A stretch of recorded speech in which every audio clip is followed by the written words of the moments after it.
জানি না আমার আপনার কবর জান্নাতের কবর হবে না, জাহান্নামের গর্ত হয়ে যাবে। আমারও জানা নাই, আপনাদেরও জানা নাই, ওই কবর এমন একটা জায়গা, কবর এমন একটা ঘর যেখানে সাথী নাই, বাতি নাই, অন্ধকার কবর, সাপ বিচ্ছুর ঘর। আল্লাহর হাবিব বলেন, যদি বেঈমান হয়ে দুনিয়া থেকে বিদায় হয়ে যাও, রসুল বলেন 90 থেকে 99টা সাপ কবরের ভিতরে বলেন, প্রত্যেকটা মানুষকে মৃত্যুর পেয়ালা স্বাদ গ্রহণ করা লাগবে, মৃত্যুর পেয়ালা গ্রহণ করা লাগবে প্রত্যেকটা প্রাণীকে। ও মুসলমান, পয়গম্বর আরবি সরকারে দো আলম নবী মুহাম্মদুর রাসূলুল্লাহ সাল্লাল্লাহু আলাইহি ওয়াসাল্লাম নবীজি বলেন ইন্নামাল কবরু রাওযাতুম মির রিয়াজিল জান্নাতি আও হুফরাতুম মিন হুফারিন নার। ও মুসলমান ইমানদার, আল্লাহর পয়গম্বর বলেন, কবর কারো জন্য জান্নাতের বাগান হবে, আবার কবর কারো জন্য জাহান্নামের গর্ত হয়ে যাবে। আমার বন্ধুগণ, আমার বাবাজিরা গো, জানি না আমার আপনার কবর জান্নাতের কবর হবে না, জাহান্নামের গর্ত হয়ে যাবে। আমারও জানা নাই, আপনাদেরও জানা নাই, ওই কবর এমন একটা জায়গা, কবর এমন একটা ঘর যেখানে সাথী নাই, বাতি নাই, অন্ধকার কবর, সাপ বিচ্ছুর ঘর।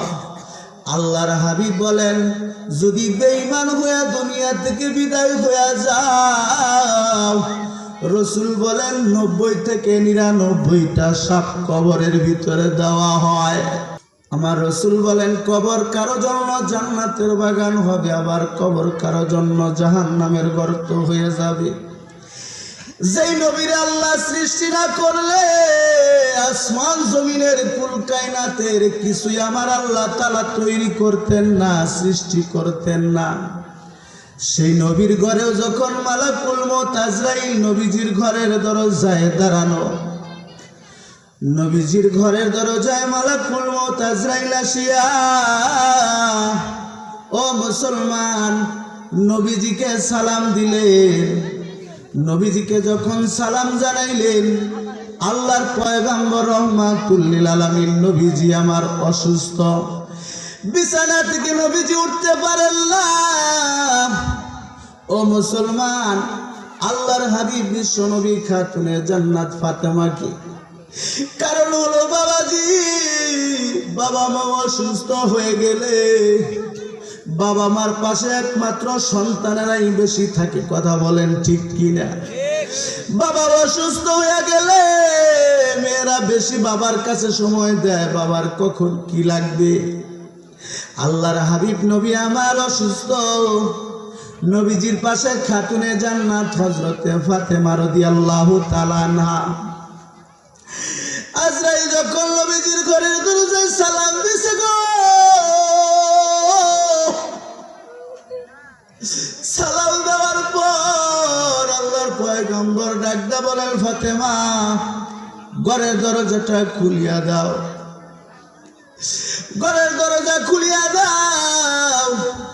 খাতুনে জান্নাত ফাতেমা ঘরের দরজা খুলিয়া দেখে এমন একজন ব্যক্তি দাঁড়ানো, যার মাথা হলো আসমানে, পা হলো জমিনে, একটা হাত হলো মাশরিকে আর একটা হাত হলো মাগরিবে। খাতুনে জান্নাত হযরতে ফাতেমা রাদিয়াল্লাহু তাআলা আনহা ঘরের দরজা বন্ধ করে দিলেন। বাবাকে জড়াইয়া ডাকতে বলে, আব্বু, এমন মানুষ মক্কা মদিনা শহরের ভিতরে কোথাও দেখি নাই গো বাবা। আল্লাহর নবী ডাকতে বললেন, মা, উনি এমন একজন ব্যক্তি যিনি বাবা থেকে সন্তানের আলাদা করে দেয়, যিনি মা থেকে সন্তানের আলাদা করিয়া দেয়, স্বামী থেকে স্ত্রীর বিধবা করিয়া দেয়,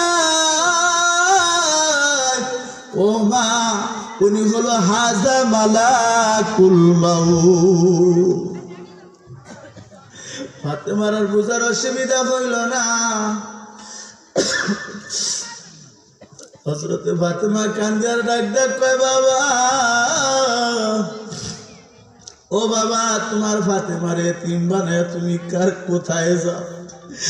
আমার এতিম বানায় বাবা কোথায় যাও?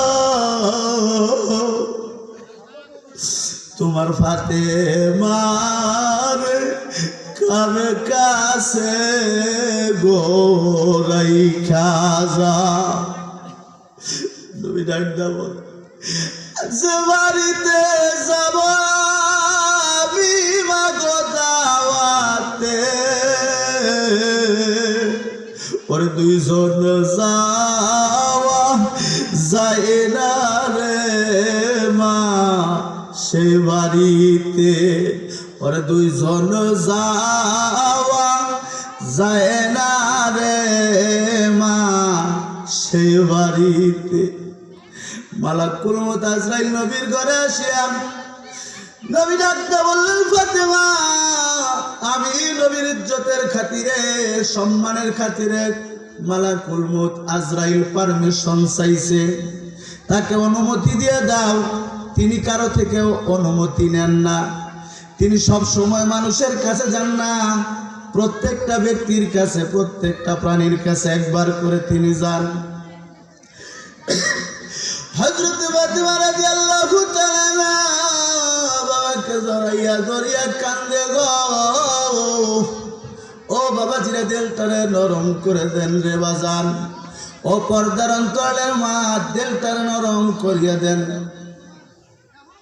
বাচ্চাগুলো থামা। আমার বন্ধুগণ, আমার বাবাজিরা গো, এই দুনিয়া থাকার জায়গা না, এই দুনিয়া থাকা যাবেও না। এই দুনিয়া থাকার জন্য যদি ভান ধরেন তারপরেও দুনিয়ায় থাকা যাবে না। ও মুসলমান বাবা রে, তুমি দুনিয়া না ছাড়লে কি হবে? দুনিয়া একদিন তোমারে ছেড়ে দিবে, কথা বলেন ঠিক কিনা? হযরতে জিবরাইল আইসা ডাক ডাক কয়, নবী গো আল্লাহ পাকের সালাম গ্রহণ করেন, আপনার স্থান হবে আল্লাহ পাক রব্বুল আলামিনের আরশের ডান পাশে। আমার নবী কান্দের বলে, ভাই জিবরাইল, ও জিবরাইল, আমি 63 বছর পর্যন্ত আমি নবী উম্মতের জন্য কাঁদলাম, আমি কেমন করিয়া ভাই জিবরাইল আমি আমার উম্মতদেরকে ভুলিয়া আমি আল্লাহ তাআলার আরশের ডান পাশে থাকব? ও জিবরাইল, আমার আল্লাহরে বলো আমি নবী আমার গুনাহগার উম্মতদেরকে লইয়া এই জমিনে থাকতে চাই। ও মুসলমান, হযরতে জিবরাইল আমিন ডাক ডাক কয়, নবী গো তামাম দুনিয়ার উম্মতের আমলগুলি বৎসরে একবার করে তামাম দুনিয়ার উম্মতের আমলগুলি আপনার রওজায় পৌঁছানো হবে। নবীজি বললেন, না তা হবে না, তা হবে না। জিবরাইল আবার ডাক ডাক কয়, নবী গো তামাম দুনিয়ার উম্মতের আমলগুলি প্রত্যেক 6 মাস পরে পরে তামাম দুনিয়ার উম্মতের আমলগুলি পৌঁছানো হবে। নবী বললেন, তা হবে না, তা হবে না। জিবরাইল আবার ডাক ডাক কয়, নবী গো তামাম দুনিয়ার উম্মতের আমলগুলি প্রত্যেক মাসে একবার করিয়া তামাম দুনিয়ার উম্মতের আমলগুলি আপনার রওজায় পৌঁছানো হবে। ও মুসলমান, আমাদের আহলে সুন্নাত ওয়াল জামাতের আকীদা হলো আমার নবী হলো হায়াতুন নবী, আমার নবী হলো জিন্দা নবী।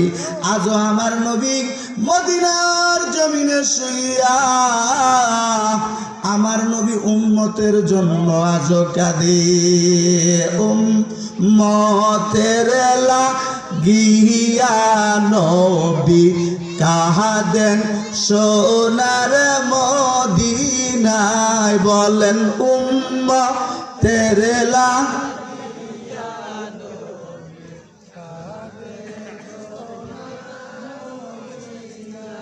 জোরে উম্মতের লাগিয়া নবী কাঁদেন সোনার মদিনায় আবার ওই উম্মতে কেমন করে নবী জিকে কষ্ট দেয় উম্মতের লাগিয়া নবী কাঁদেন সোনার মদিনায় বলেন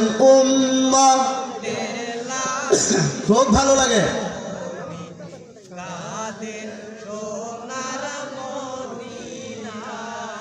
গেলেন নবী মেরাজেতে আল্লাহ পাকের দিদার পেতে 27 বছর কেটে গেল প্রেমের আলাপ করিয়া উম্মতের লাগিয়া নবী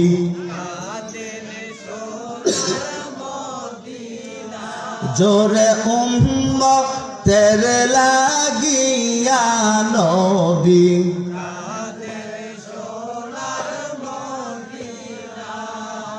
মিটিং শেষে আল্লাহ তাআলা গেল গো আমার হাবিবুল্লাহ মিটিং শেষে আল্লাহ তাআলা গেল গো আমার হাবিবুল্লাহ হাদিয়া 5 ওয়াক্ত নামাজ হাদিয়া 5 ওয়াক্ত নামাজ দিলেন আল্লাহ তাআলা